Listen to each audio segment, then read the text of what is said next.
It's time to accelerate. Hi, I'm your host, Andy Powell. Join me as I host conversations with the leading experts in sales, marketing, sales automation, sales process, leadership, management, training, coaching, any resource that I believe to help you accelerate the growth of your sales, your business, and most importantly, you. Good morning and welcome to Accelerate. I couldn't be more excited to talk with my guest today. Joining me is Meridith Powell. She's a consultant, a speaker, a coach, and author of several books, including Winning in the Trust and Value Economy. Meridith, welcome to the show. Thank you. I'm excited to be here. Well, good. Well, glad you could make it. We're recording the show right in the aftermath of Snowmageddon that raged up and down the East Coast. So how did you fare in North Carolina over the weekend? Actually, we fared pretty well. We got out there, had a lot of fun in the snow, but I'll tell you the best part about it is we got 12 inches. We did our sledding, all that good stuff, and it is supposed to be 55 to 60 by the weekend.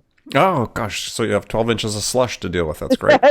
Exactly. Yeah, here in New York, in Manhattan, they do a pretty good job of plowing the streets, but what happens is at the corners of every intersection, it piles up. And so literally already there are, walking across the intersection, stepping off a corner is treacherous because you literally could step into 12 inches of slush because it all congregates there. Yeah. And so that's the secret New Yorkers know is that you gotta, as much as you can, you'll be very careful in the corners after a big snow. So yeah, you have to wear your high boots.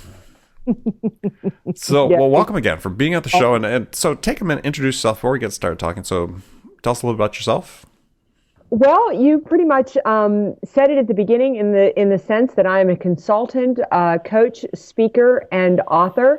My area of expertise is business growth. I am passionate about the fact that how we succeed today is different than it was prior to 2008. That is when our world really shifted in relation to how we grow our businesses, how we engage our employees, how we deal with our customers. So that is me on the business side. On the personal side, when I am not running my business out speaking and engaging with customers, I would rather be doing anything I can do outside, riding my road bike, my mountain bike, hiking in the woods. I am an outdoorsy type of girl. So a road bike. Oh, good. So what do you ride? I ride my Trek, Trek Madone. Both my husband and I do a lot of road biking and compete in a lot of races across the country. Oh, you do? Oh, excellent. We don't win, let me say. Well, so I'm sitting here with my arm. I broke my wrist on a road bike accident in December. So I'm almost healed, but I'm still wearing a temporary splint. But more importantly, my bike has healed. It cost me a new front wheel and a new fork and some other stuff. But ready to get back on it. Well, it's almost that season again. Yeah, well, in California, all the time. So, all right, so let's talk about what you just brought up, because you talked about how things changed in 2008. Now, that's interesting. I mean, certainly I understand how things changed, in the broader sense, the macro sense for, the economy's never really come back and how people view institutions as, sort of irrevocably changed. But tell me what you think about, why it's changed relative to how you grow a business, how you engage your employees, and so on. It is really interesting. You can actually see the shift if you are a geek like me and researched it, you can see the shift starting to happen around 2004. 2004 is actually the last year on record when consumer confidence was at this crazy high and we were just buying and doing like the money was never going to run out. But actually, when everything started to shift around 2006, between 2006 and 2008, we keep talking about the fact that this economy is down, it's up a little bit, it's down. And really what happened was we have literally gone through an economic shift, moving out of what's known as a push economy and into what's known as a pull economy. Kind of like the way that, when we all, I'm assuming most of your listeners were in high school or junior high, and we talked about, moving from, days of agriculture into the industrial age. We have moved into a different type of shift. And the easiest thing to understand about it is, so you don't have to sit through an Econ 101 class, is when we made this shift, we went from a time when business was in control to the time that consumers are in control. Again, I am 52 years old, and when I grew up, there were 2 banks downtown. If you didn't like one bank, you went across the street to the other bank where the teller was rude to you, so you went back across the street to the other one. Now I can literally sit in my house and bank anywhere I want to in the world. That has changed how we do business in this economy. It is a completely different type of market, and leadership and sales books used prior need to go out the window, and you need to adopt a new approach. Well, but I guess the question, back to my original question, though, so those are trends that were affected by more macro developments in terms of the internet and the rise of technology, but what was about 2008 itself, though, that galvanized some of this change? Well, so much of that really centers around this whole idea of trust. I believe that when Lehman Brothers fell, that was the shot heard round the world. Again, prior to that, institutions we really believed would be there forever. Not long after that, Wachovia went down. And with that went this whole idea that companies would be there forever. If you invested money, it would be safe. And all of a sudden, we as a set of consumers began to lose trust, because again, reporters, politicians, government groups kept saying to us, things are up, things are down, things will be okay. Oops, now they're not. And people just got worn out by the whole thing and said, I'm going to stop trusting what's being said to me and really go inward and start to look at what I can do and what I can control. And 2008 is when trust went out of our economy. And ironically, usually when things are hard to come by, they become the thing that we most want. And that is when trust became something that is incredibly important to consumers, to the general public. So you're saying it's become more important? Far more important, because it's far harder to find. Far harder to find. Interesting. So just in the sense that, well, let's break it down. So I can certainly see some of that as it relates to, people to institutions, to big institutions. So if we look at this from a person-to-person standpoint, are people in general less trusting of, and we'll take it out of a business context first and bring it back into business, are people less trusting of people they meet outside of business? I think people are far more skeptical today in the sense of what it takes to trust. People aren't as interested in what, relationship to relationship might be a little bit different. I think that's a personal thing. Maybe you're a trusting individual, versus somebody who isn't. But yes, we have become twofold. One is whenever the economy goes shifting, it starts to change, things are different, security goes out of the system, we become very self-protected. We worry about taking care of ourselves first. So that has created a different type of feeling out there.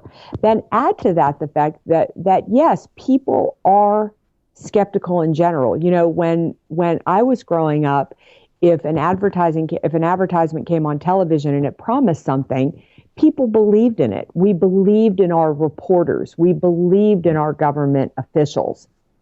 We don't believe that anymore. Just because we see it on television, read it on the internet, we don't necessarily trust it. We are skeptical first. And so if we translate this into the business side, so I think that I just wonder, because what you were describing before is this condition I would call sort of blind faith as necessary, as opposed to trust, right? Mm-hmm. Where if trust is something that's earned, blind faith was something that was like received wisdom, right? So people trusted into institutions it's more like they had blind faith in them because they'd never been given a reason not to trust them, which to me is sort of an interesting test. So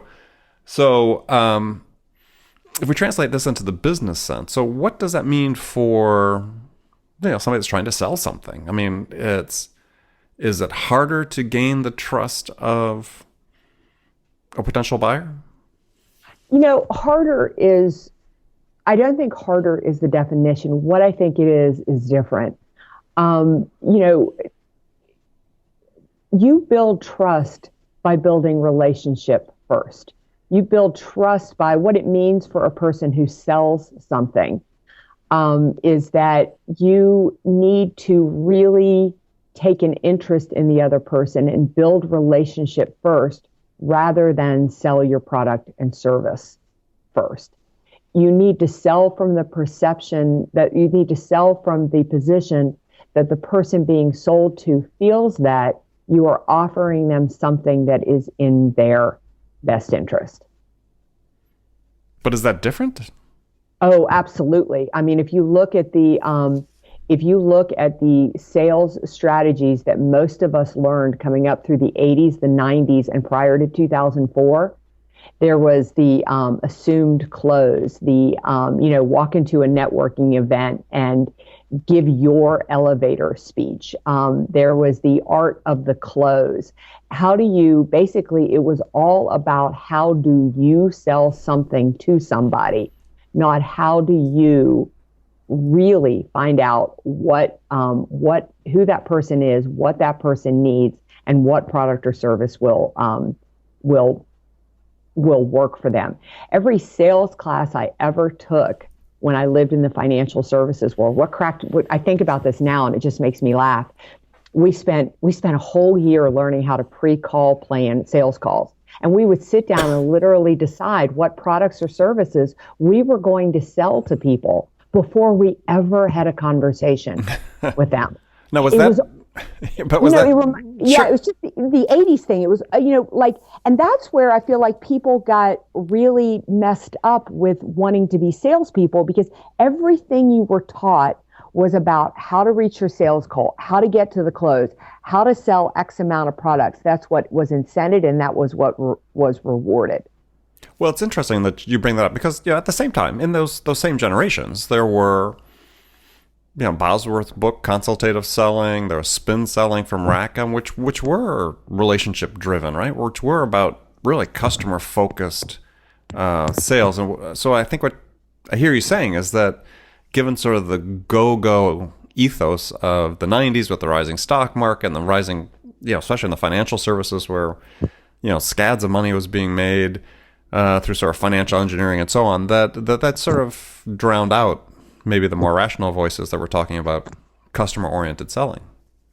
Completely. I think you are absolutely right. We have been talking about relationship selling. I remember I researched this for a book. Is the first time I ever took a relationship selling class was in 1984.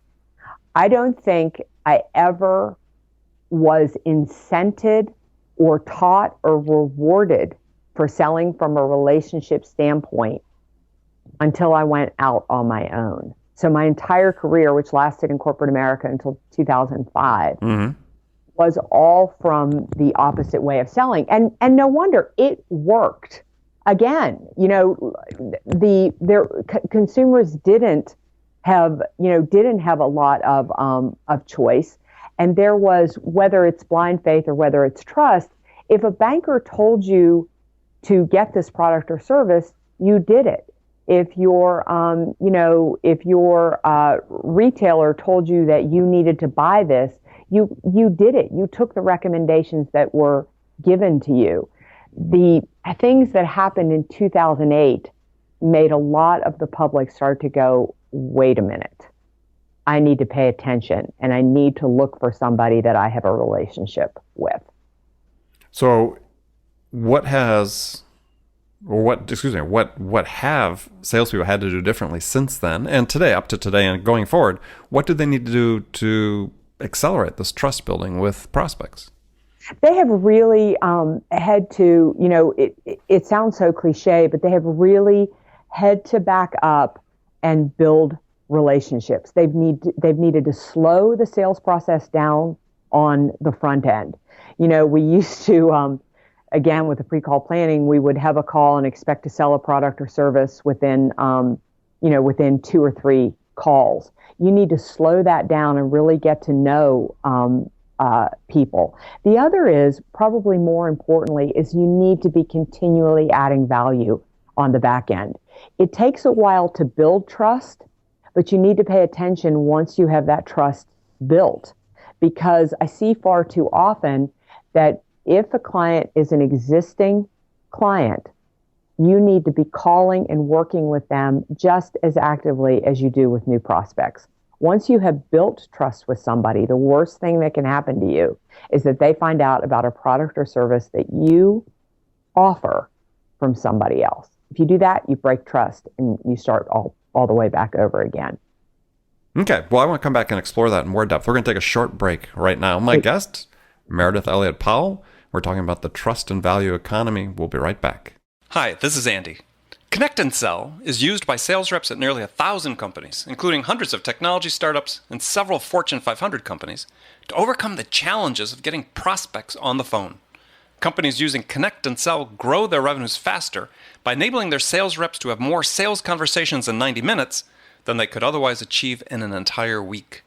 Connect and Sell can be deployed directly to your sales reps, or you can take advantage of their outbound on-demand service, which delivers qualified prospect meetings scheduled directly on your sales reps' calendars. Visit connectandsell.com to learn more about how Connect and Sell can start filling your pipeline today. All right, and welcome back. So we're talking today with Meridith Elliott Powell. We're talking about really sort of the future of selling relative to building trust and providing value to your prospects. So before the break, we started talking about adding value to prospects. And to me, that's a critical step in building trust, right? I mean, it's not like you build trust, then you add value. It's like really the process of delivering value to your prospects through how you sell to them enhances trust and builds it. So, what is value in selling? When you're saying add value, what did you mean? Well, it's twofold, in my opinion. At the beginning of a relationship, adding value can mean can really be about anything that the individual you're working with needs. For example, I was at a networking event. I met somebody that I would really like to establish a relationship. I would like to do some work for his company. Adding value is the fact that he's looking for a salesperson right now. I happen to know 2 people that I think would be good for him to interview. Now, those aren't necessarily my products or services, but adding value is I want to enhance the entire relationship, whether it directly benefits me or not. Mm-hmm. Now, with my existing clients, people that I either do speaking engagements with, I do some consulting, or I do some training, for example, tomorrow I've got a scheduled call with a client that we've wrapped up a service that I'm providing to him. And I want to go through and I want to talk about other things to see if there's anything else that he needs. It's my job at this point, once that relationship is built, adding value is about understanding what your customers' challenges, their opportunities are, and then really matching your products and services to those, or another somebody else who offers different, but helping them achieve their goals proactively, not waiting for your customers to understand how to do business with you, but you understanding how what you offer adds value to their lives and their goals. So why is this such a difficult task for salespeople to really grasp? Because if you read the literature, you work with companies and so on, and talk to CEOs and sales leaders and customers, is still the stereotype is that, hey, salespeople show up and talk about themselves first and me second, me the prospect second. How do we change that mindset? How do we get that to be standard procedure that people lead with questions as opposed to talking about themselves first? First of all, I think I'm laughing because I was talking with a friend of mine this morning. We're working on a project together, and we were both talking about the fact that why is it so difficult for people to make change? Why do they stay with the status quo even when they know it isn't working? But to answer the question is the fact that first, companies have got to look at incentive programs. You really need to look at what behaviors you're rewarding, you're complimenting, you're incenting. Most are focused on a short-term goal versus in a long-term relationship. The other is you need to change the training. You need to make sure that people are both trained and coached on making this type of shift. The beauty of it is when they do, this is sustainable selling. I can talk to people all day long and listen to them and think about how I can help their business be successful. I can do that until I can make 20 of those types of calls a week. Pushy selling, cold calling, I think I am representative of most of the population. I can't sustain that. Maybe I can do it for a 3-month hit, but I can't sustain it long term. So, okay. So how do we, back to you talk about, training and coaching, but what does that really look like? Because I ask guests this a lot because this is a sort of a passion point for me, is because I think our sales training in general sort of irrevocably broken in the model we use. So what does that look like? Because the issue is that we tend to hit people with globs of training and they tend to forget it, and we don't put in place the mechanisms to say, hey, how do we make this a part of your daily routine?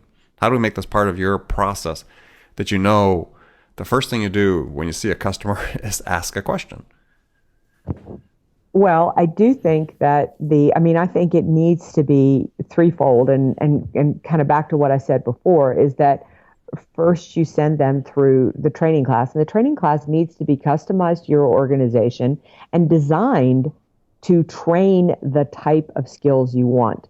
That needs to be backed up by coaching. Your sales managers and sales leaders need to be coaching one-on-one live the behaviors that you want your salespeople to use. And then the foundation of that, the backbone of that, is the incentive.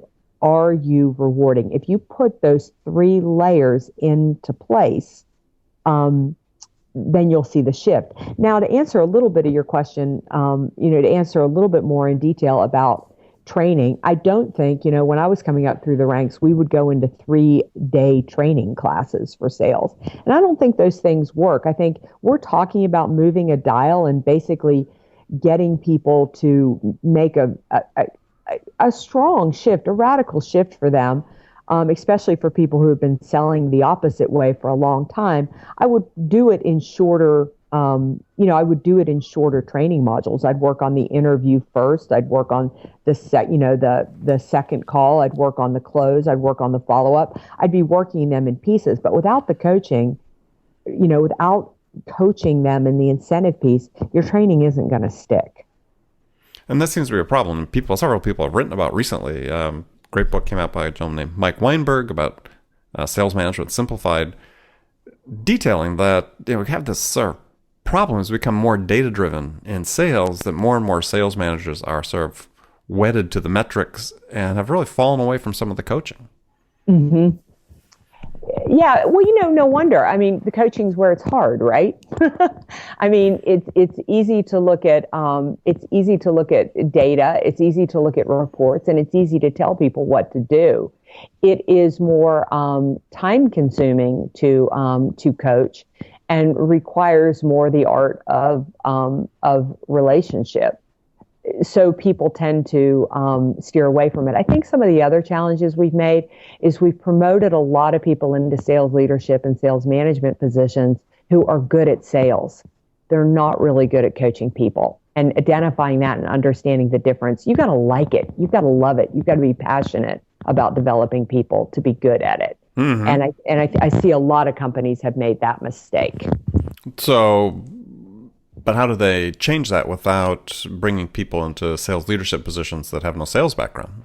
Because we're seeing a lot of that as well. Well, I think that, first of all, I think you need to really look at what you want in a sales leader and get those values and qualities and try to promote with that. But I would start with my existing sales leadership. Just because they're not great at it doesn't mean they can't be great at it, I would try to train them. But if it's not, like I think of this gentleman that I used to work with, he hated developing people, couldn't stand it. All he wanted to do was be out closing sales. If I were in charge there, I would have moved him back into a producer position, and found. But we're funny about that. We tend to only promote companies sort of have a structure, and you sort of go up the ladder according to a structure, not according to your talents. And that system needs to be redesigned. And do you see that, though, predominantly more older line companies? I mean, it seems to be less the case, perhaps, in some of the tech companies that I'm familiar with, that they're automatically promoting the best people up into management because, the monetary incentives to stay in sales are pretty strong. Yeah, I mean, absolutely. The tech companies have the wonderful luxury of being innovative, being younger companies, and not having the burden of undoing age-old structures, and things. So I think they have a little bit more luck with that. I think going forward, corporations, though, again, for years they could get away with it because there was so much more fat in the margin, and the fat's just not there in the margin anymore. And talent and your people are really all you've got. And so you really need your people who are passionate about developing your salespeople. You have a lot of younger talent coming out right now that would make great salespeople, but they need trained and developed. And without that mentorship, they will move on. Yeah. Now, one of the things that you read about millennials is that people coming into the workforce now is that they are generally pretty good about trying to seek out mentors. Yes. So, but that doesn't always have to be a manager. No, it doesn't. It doesn't have to be. It doesn't have to be a manager. But imagine if you're a company and you put good mentors and good leaders in place, and a millennial wasn't left to their own devices to go have to find a mentor. I just say you're going to do a pretty good job of attracting some pretty strong and pretty talented millennials. Right. All right. Well, great. Well, we're going to move on to the last segment of the show. I thank you for your answers about trust and value. And so the last segment of the show, I've got some questions I pose to all my guests, and some you can give me one-word answers, some require a little more thought. You ready? Yes. Okay, so here's the first one. A hypothetical scenario everybody gets here on the show is, let's assume that you have been recently hired as a sales leader at a company whose sales have fallen through the floor and definitely stalled, and they definitely need to be turned around. Senior management's really anxious for something new to happen. So your first week on the job, what 2 things could you do that would have the biggest impact? 2 things that I would do to have the biggest impact is I would interview our salespeople and find out from their opinion what we're doing well and what we're not doing well, and what their top 2 things that we need to do in order to be successful, because I believe that people support what they help create. So I would go to the people who actually do the job. The second is I would do a focus group with some of our disgruntled customers and some of our best customers. And again, find out what we need to do in order to move the company forward. Okay. All right. Good. All right. So now these are sort of maybe more rapid fire questions. You can give one-word answers if you want, or elaborate as you wish. So when you're selling, what's your biggest sales strength? My biggest sales strength is in listening, asking questions, and really being patient to allow trust to build. Okay. What tool do you use for managing your own sales that you can't live without? Oh, I cannot live without, I have 2, and one I don't know if you can call a tool, but one is my customer relationship management system. I can't live without that. It prompts me every day to make my sales calls. Which one do you use? I use HighRise. Okay, HighRise. Okay. The second tool is my sales assistant. When I get into the flow of having a lot of work to do, she follows up for me. She is my second in relationship with my customers. I can't live without her. Okay. Who's your sales role model? Who is my sales role model? You know what? A great question. My sales role model, I would say, would have to be Jill Conrath. I mean, I probably read her stuff more than I read anybody's stuff, and I've been a big fan of hers for a long time. Good. Very good one. So what's the one book that every salesperson should read? Besides your own. Besides my own, yeah. I wouldn't have said mine anyway. That would be Ghosh.